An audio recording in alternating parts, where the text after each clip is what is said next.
Welcome back to the deep dive. Today, we are tackling a problem that I think every single person in a long-term relationship has felt, even if they haven't quite put it into words. Oh, for sure. It's the autopilot problem. You know the drill, you say, I love you when you hang up the phone or when you're rushing out the door. Right. Oh, right before you fall asleep. Exactly. But does it?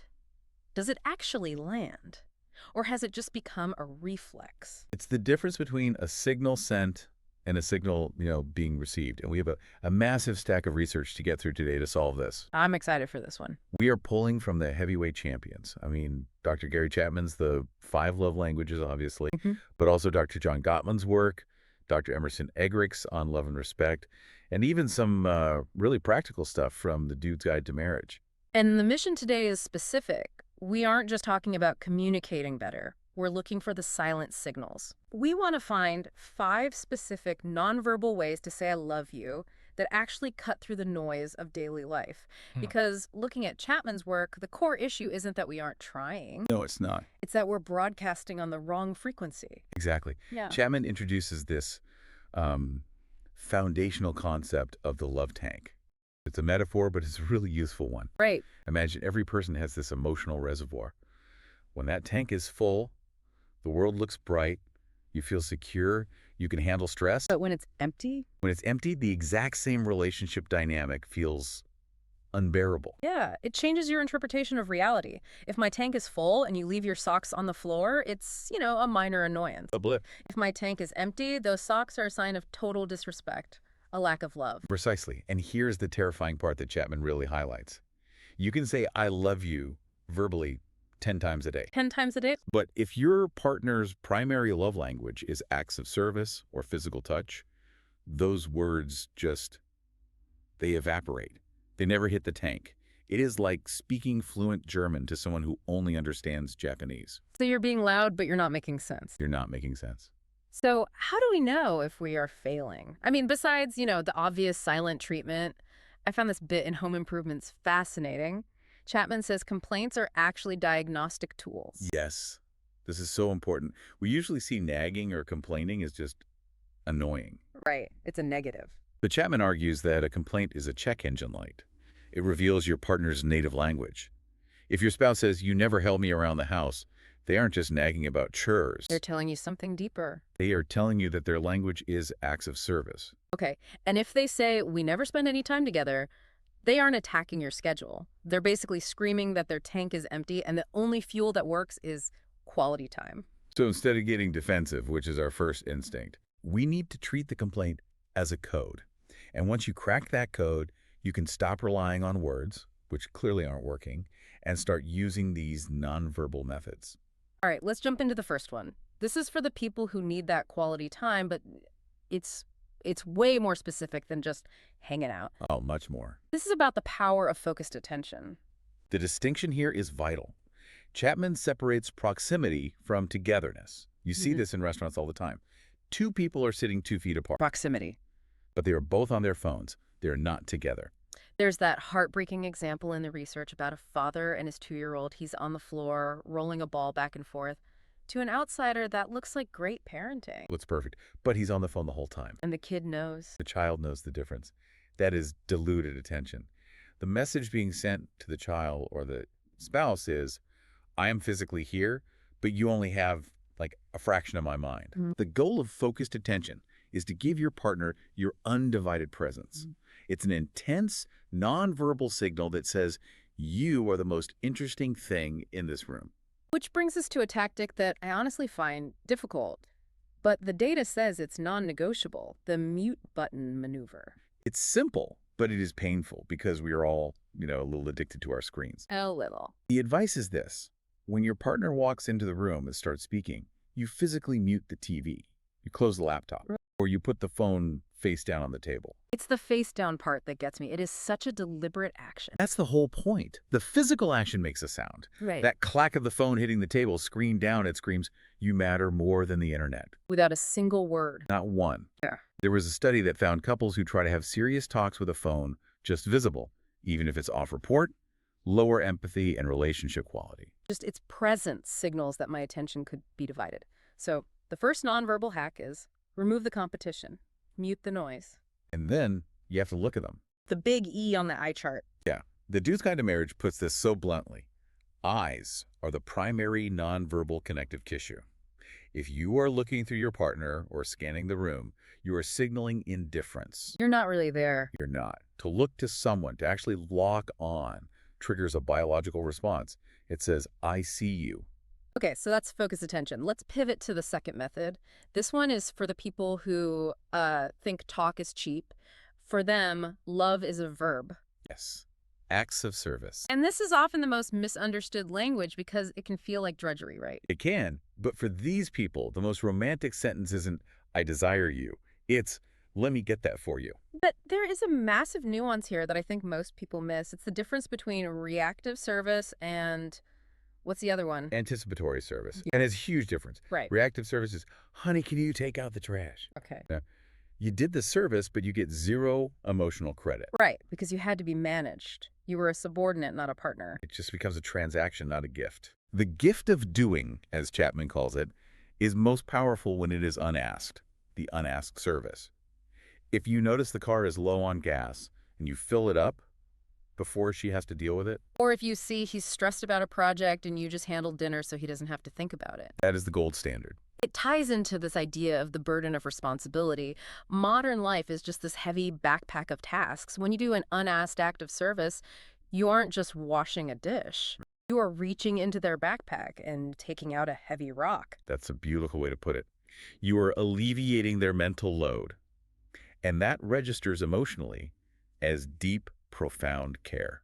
Now, I have to play devil's advocate here. I know someone listening is thinking, I'm not a maid, I'm not a doormat, why do I have to do everything? And that's a valid feeling.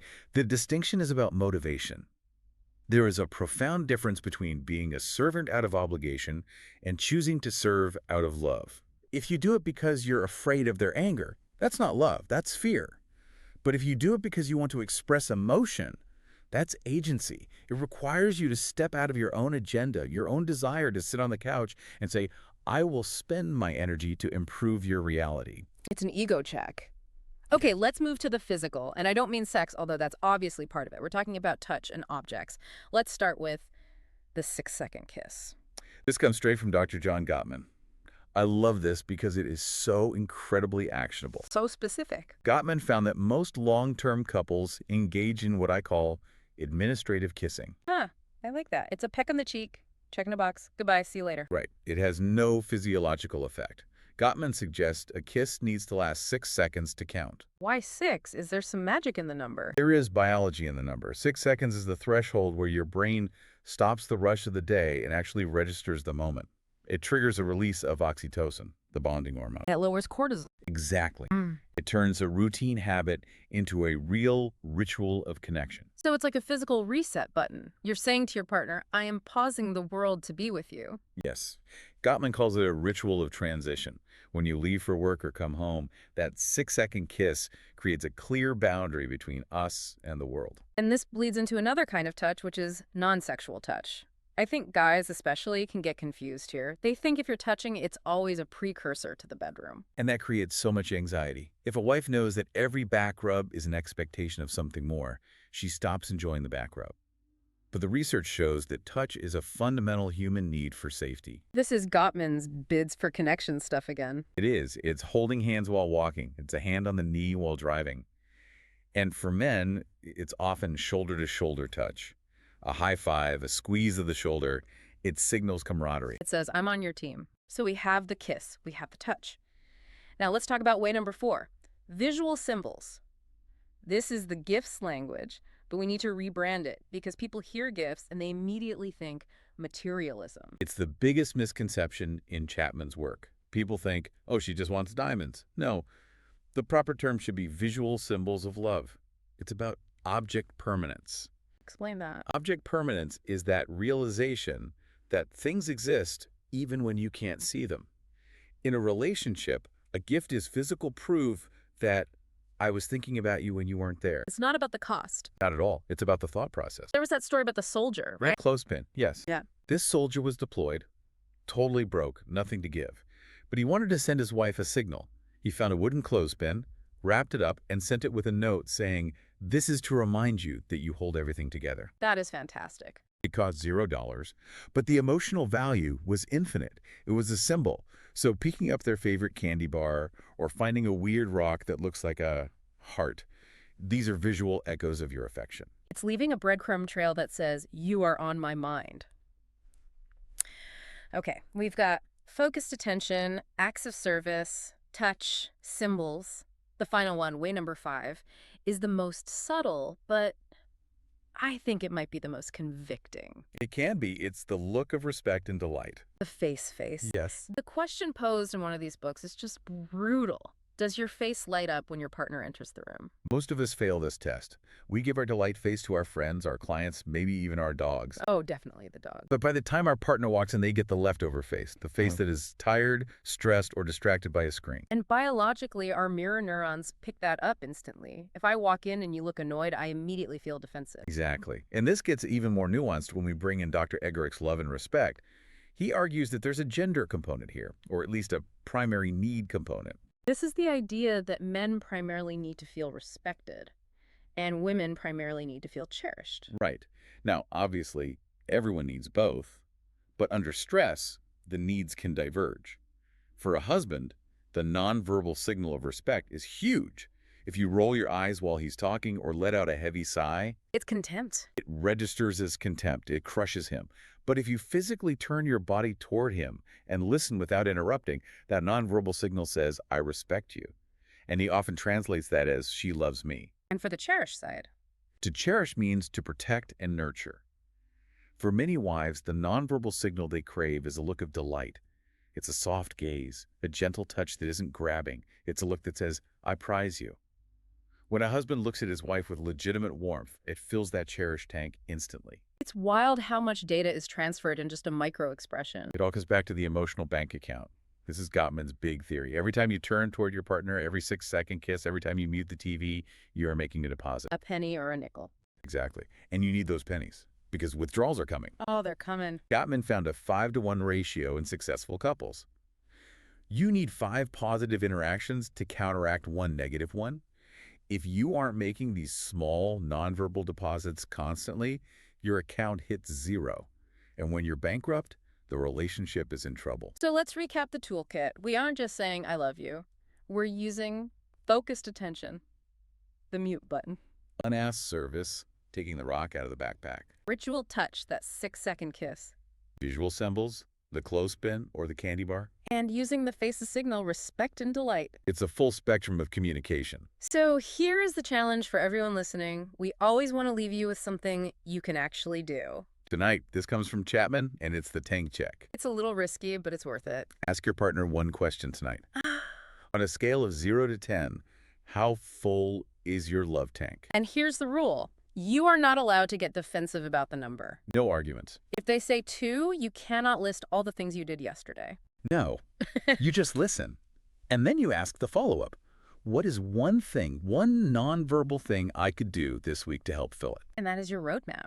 They might say, just sit with me without your phone, or please just do the dishes. Or just hold my hand? Whatever they say, do that one thing, just that one thing, and watch how the dynamic shifts. Love isn't just a sentiment, folks, it's a skill. And sometimes the most skillful thing you can do is just shut your mouth and let your actions do the talking. Couldn't have said it better. Go check those tanks. Thanks for diving up with us. We'll see you on the next one.